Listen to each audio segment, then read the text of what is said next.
Hi வணக்கம், welcome back to கேன்ச் with Raji Mahesh channel. எல்லாருமே எப்படி இருக்கீங்க? ஐ ஹோப் எல்லாருமே நல்லா இருப்பீங்கன்னு நினைக்கிறேன். நானும் ரொம்ப நல்லா இருக்கேன். இன்னைக்கோட வீடியோவில் நம்ம என்ன பார்க்க போகிறோன்னா, நான் மாடலர் கிச்சனை எப்படி நம்ம மேனேஜ் பண்ணுறது, எப்படி நம்ம க்ளீனாக வச்சுக்கலான்னு சொல்லி தான் இன்னைக்கு நிறைய ஒரு சின்ன சின்ன டிப்ஸ்லாம் உங்கள் கூட நான் ஷேர் பண்ணிக்க போகிறேன். ஸோ வீடியோ ரொம்பவே ஒரு யூஸ்ஃபுல்லான ஒரு வீடியோவாக இருக்கும். ஸோ வீடியோவை ஸ்கிப் பண்ணாமல் பாருங்கள். நம்ம சேனலை ஃபஸ்ட் டைம் பார்க்குறீங்கன்னா மறக்காமல் சப்ஸ்கிரைப் பண்ணி எனக்கு சப்போர்ட் பண்ணுங்கள். ஸோ லேட் பண்ணாமல் வீடியோக்குள்ளே போகலாம் வாங்க. நான் இன்னைக்கு டீப் கிளீனிங் பண்ண போகிறதில்ல. ஏன்னா இப்போ தான் 1 மந்த் முன்னாடி தான் டீப் கிளீனிங் பண்ணியிருந்தேன். நான் 2 மந்த்துக்கு ஒருக்க இல்லை 3 மந்த்துக்கு ஒருக்க தான் டீப் கிளீனிங் பண்ணுவேன். ஏன்னா ஒரு 15 டேஸில் இந்த மாதிரி ஒரு சின்ன சின்ன கிளீனிங்லாம் நான் பண்ணிக்கிட்டே இருப்பேன் கிச்சனில். அதனால் எனக்கு டீப் கிளீனிங் பண்ணுறது மாதிரி சீக்கிரமாகவே அந்த டஸ்ட்டு சேராமல் இருக்கும். இன்றைக்கி அதை தான் உங்கள் கூட நான் ஷேர் பண்ணிக்க போகிறேன். 15 டேஸ்க்கு ஒருக்க நான் எப்படிலாம் கிச்சனை டீப் கிளீனிங் பண்ணாமல் நல்லா நீட் அண்ட் க்ளீனாக நம்ம எப்படி வைக்கலாம்னு சொல்லி. இந்த மாதிரி நம்ம க்ளீன் பண்ணோம்னா 3 மந்த்துக்கு ஒருக்க நம்ம டீப் கிளீனிங் பண்ணாவே போதும். ஃபர்ஸ்ட் ஆஃப் ஆல் நம்ம கிச்சன் கவுண்டரை நம்ம எவ்வளோ க்ளீனாக நம்ம வச்சுக்கிறோமோ அவ்வளோ ஒரு நீட்டாக நம்ம கிச்சன் தெரியும். நம்ம கிச்சனில் டெய்லியுமே நம்ம யூஸ் பண்ணுற பொருட்கள் என்னவா இருக்கும்? ஆயில் பாட்டில், சால்ட் பாட்டில், சர்க்கரை பாட்டில், அஞ்சரை பெட்டி, இந்த மாதிரி தான் இருக்கும்ல. அப்போ அதை நம்ம 15 டேஸ்க்கு ஒருக்க க்ளீனிங் பண்ணி 2வது ரீஃபில் பண்ணி நம்ம வச்சோம்னா எப்போவுமே நீட் அண்ட் க்ளீனாக இருக்கும். ஏன்னா எவ்வளோ நம்ம கவுண்டரை நம்ம க்ளீனாக வச்சுக்கிறோம்னு சொல்லி நம்ம பார்க்குறோமோ, கவுண்டரில் நம்ம என்னெல்லாம் பொருள் நம்ம வச்சுருக்கோமோ அதுவும் எப்போவுமே நீட் அண்ட் க்ளீனாக எண்ணெய் பிஸ்கு இல்லாமல் இருக்கணும். அப்போ தான் பார்க்க அழகாக இருக்கும்.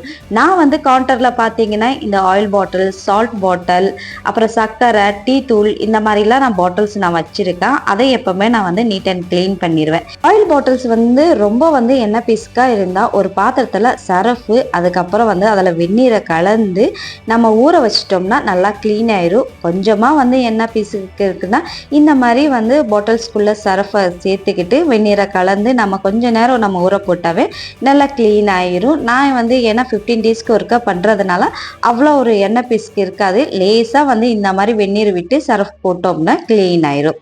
இதுக்கப்புறம் பார்த்தீங்கன்னா நான் கவுண்டரில் வச்சிருக்கிறது எல்லாமே செராமிக் தான்.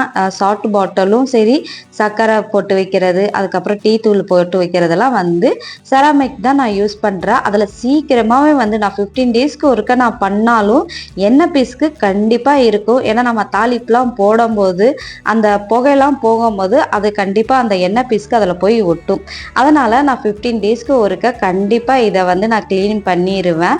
நம்ம கிச்சன் கவுண்டரை மட்டும் நம்ம க்ளீனாக வச்சுக்கிட்டா போதாது. அது மேலே நம்ம என்னென்ன பொருள் வச்சுருக்கோமோ அது எல்லாமே நம்ம 15 டேஸ்க்கு ஒருக்க க்ளீன் பண்ணிடணும். அதே மாதிரி உங்கள் கிச்சன் கவுண்டர் சின்னதாக இருந்தாலும் சரி, இல்லை பெருசாக இருந்தாலும் சரி, கொஞ்சம் மினிமமாக பொருள் வைக்கிறது மாதிரி பாருங்கள். ஏன்னா நிறைய நாலா பக்கம் கவுண்டரில் நிறைய பொருள் இருக்கிற மாதிரியே இருந்தால் இவ்வளோதான் நம்ம க்ளீன் பண்ணாலும் சரி அது க்ளீனாக இருக்கிற மாதிரி இருக்காது. ஏன்னா கிச்சன் கவுண்டரை மட்டும் மினிமம் நமக்கு டெய்லியுமே தேவைப்படுறத மட்டும் நம்ம வைக்கணும். மற்ற எல்லாமே நீங்கள் வேறு சைடு ஓப்பன் கிச்சன்னா ஒரு சைடில் நமக்கு அது செல்ஃபாக கொடுத்துருப்பாங்க. அதில் அரேஞ்ச் பண்ணி வைக்கிற மாதிரி நீங்கள் அதில் கொஞ்சம் ஐடியாஸ் பண்ணி அதில் நம்ம வச்சோம்னா எல்லா பொருளையும் அதிலே நம்ம வைக்கலாம். என்னோட கிச்சன் கவுண்டரில் பார்த்தீங்கன்னா மினிமம் பொருள் மட்டும்தான் இருக்கும். டெய்லியுமே யூஸ் ஆகிறது, டெய்லியுமே பேசிக்கான ஒரு பொருள் நம்ம சமையலுக்கு தேவையோ அது மட்டும்தான் நான் வச்சுருக்கேன். கடைசியாக இந்த வீடியோவில் நான் காமிக்கிறேன் நம்ம கிச்சன் கவுண்டரில் என்னெல்லாம் இருக்குன்னு சொல்லி.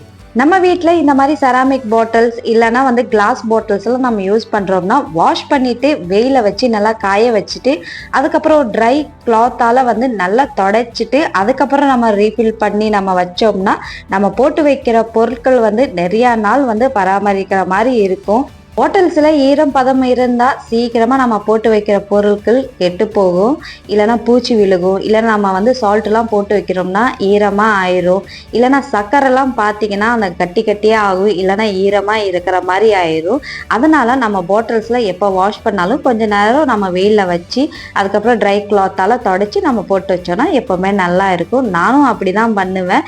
இப்போ நான் வாஷ் பண்ணேன்னா ஒரு 1/2 மணி நேரக்காவது கண்டிப்பாக வெயிலில் வச்சு அதுக்கப்புறம் மட்டும்தான் வந்து பொருட்கள்லாம் நான் போடுவேன். இப்போ வந்து இந்த பாட்டில்ஸ் வேலைலாம் நான் பார்த்துட்டேன். நான் வாஷ் பண்ணது இந்த ஒரு 4 பாட்டில் மட்டும்தான் நான் வாஷ் பண்ணியிருந்தேன். ஏன்னா இது டெய்லியுமே நம்ம வந்து யூஸ் பண்ணுறது, அதில் எண்ணெய் பிஸ்கு கண்டிப்பாக இருக்கும். இப்போ வந்து கவுண்டரை வந்து நம்ம க்ளீன் பண்ணிடலாம். நம்ம கவுண்டரை க்ளீன் பண்ணுற முன்னாடி கவுண்டருக்கு முன்னாடி இருக்க அந்த டைல்ஸ்லாம் வந்து நல்லா நம்ம வந்து ஸ்க்ரப் பண்ணி நம்ம கழுவி விட்டோம்னா நல்லா ஒரு க்ளீனாக இருக்கும். இப்போ முதல்ல வந்து டைல்ஸ் எல்லாமே நல்லா ஸ்க்ரப் பண்ணிட்டு அது கூடயே வந்து கீழே வந்து நம்ம அந்த கவுண்டரையும் வந்து கூடயே வந்து ஸ்க்ரப் பண்ணிக்கிட்டே இருந்தோம்னா 2 வேலையும் வந்து சீக்கிரமாயிரும். அப்புறம் வந்து பார்த்தீங்கன்னா கவுண்டர் பக்கம் இருக்க அந்த பிளக் போர்டு எல்லாமே வந்து அந்த பக்கம் நீங்கள் வந்து ஸ்க்ரப்பும் பண்ண வேண்டாம், தண்ணி ஊற்றி கழுவும் வேண்டாம். அந்த சைடை நீங்கள் விட்டுட்டு மற்ற எல்லா சைடும் பண்ணுங்க. ஏன்னா ஷாக் அடிக்கிறதுக்கு சான்ஸ் இருக்கு. அதனால நான் சொல்றேன், அந்த பக்கம் வந்து ட்ரை கிளாத்தால நம்ம தொடச்சி விட்டாவே வந்து கிளீன் ஆயிரும். அந்த பக்கம் பண்ணாதீங்க. தண்ணி விட்டு நம்ம கிளீன் பண்ணும் போது அந்த பிளக் போர்டுலாம் பார்த்து தான் நம்ம பண்ணணும், இல்லைன்னா ஷாக் அடிச்சிரும். பார்த்து பண்ணுங்க. நீங்க வந்து நான் எப்பவுமே பார்த்து பண்றதுனால எனக்கு ப்ராப்ளம் இல்லை, நீங்களும் அதே மாதிரி பண்ணுங்க. இப்போ கவுண்டர் எல்லாமே நல்லா கிளீனிங் பண்ணிட்டு ஒரு பக்கம் அதுக்கப்புறம் கேஸ் ஸ்டவ்வை வந்து ஸ்க்ரப் பண்ணி வாஷ் பண்ணிடலாம். கேஸ் ஸ்டவ்வை வந்து வாரத்துக்கு ஒருக்க நம்ம இந்த மாதிரி கிளீனிங் பண்ணால் நல்லா க்ளீனாக இருக்கும்.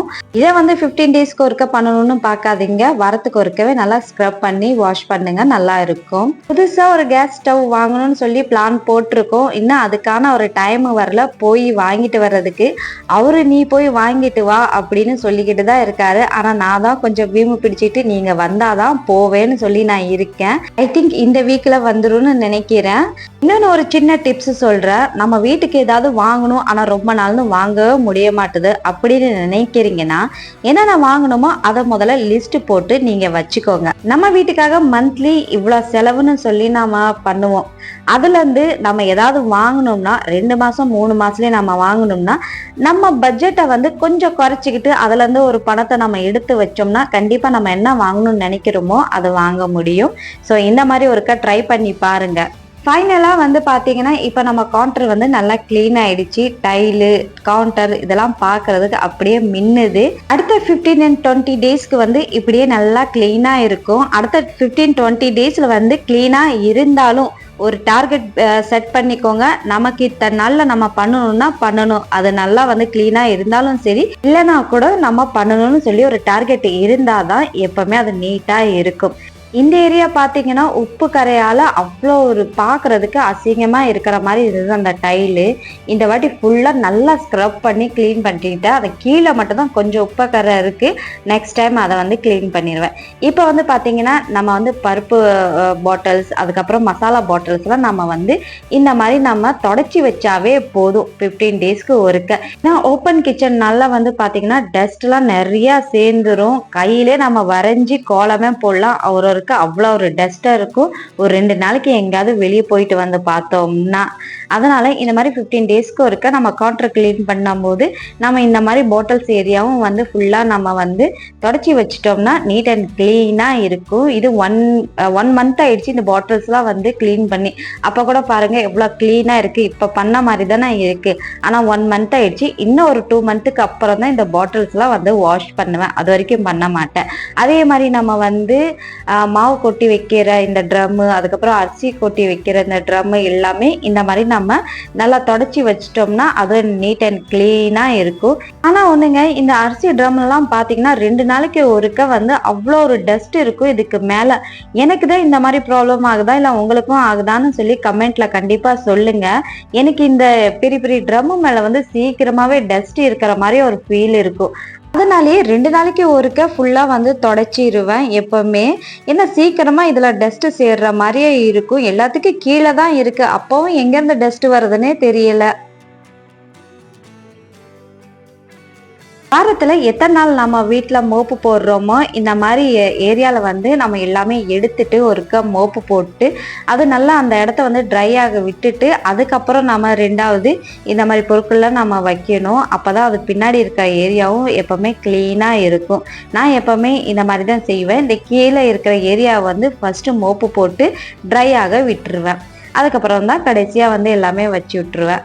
ஆல்மோஸ்ட் என்னோட கிச்சனோட பொருட்கள் எல்லாமே இந்த ஒரு செல்ஃபில் நான் வச்சுருக்கேன். எல்லாமே அரேஞ்ச் பண்ணி நான் வந்து இங்கே வைக்காமல் ஒரே செல்ஃபில் வந்து மசாலா, பருப்பு, அதுக்கப்புறம் இந்த கிளாஸ் ஐட்டம்ஸ், அதுக்கப்புறம் ஸ்டீல் பாத்திரம், கிரைண்டர், மிக்ஸி எல்லாமே வந்து இந்த ஒரு செல்ஃப்லேயே தான் இருக்கும். அதனாலேயே வந்து என்னோட கவுண்டர் வந்து கொஞ்சம் காலியாக இருக்கிற மாதிரி இருக்கும். இதில் நம்ம அரேஞ்ச் பண்ணி நம்ம வச்சோம்னா நீட் அண்ட் க்ளீனாகவும் இருக்கும்.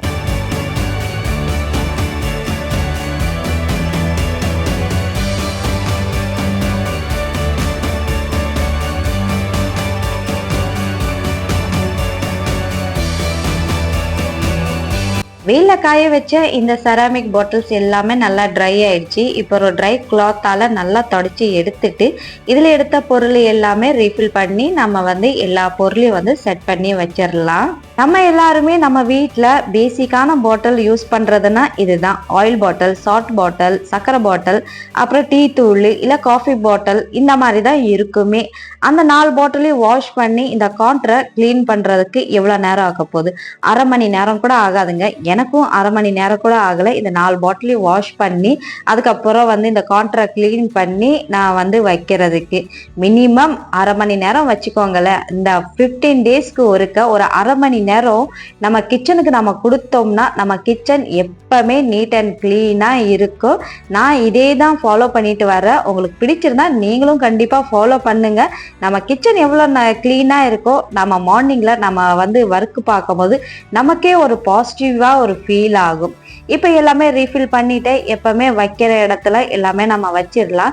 எப்பவுமே நான் வந்து மாற்றி எப்போ நம்ம வைப்பேன்னா டீப் கிளீனிங் பண்ணும்போது கொஞ்சம் சேஞ்ச் பண்ணி வச்சு பார்ப்பேன். அப்போ கொஞ்சம் சேஞ்சிங்காக இருந்தால் நம்ம கிச்சன் புதுசாக இருக்கிற மாதிரி ஒரு ஃபீல் இருக்கும்ல. இப்படி 15 டேஸ்க்கு ஒருக்கா பண்ணும்போது அப்படியே வச்சிருவேன்.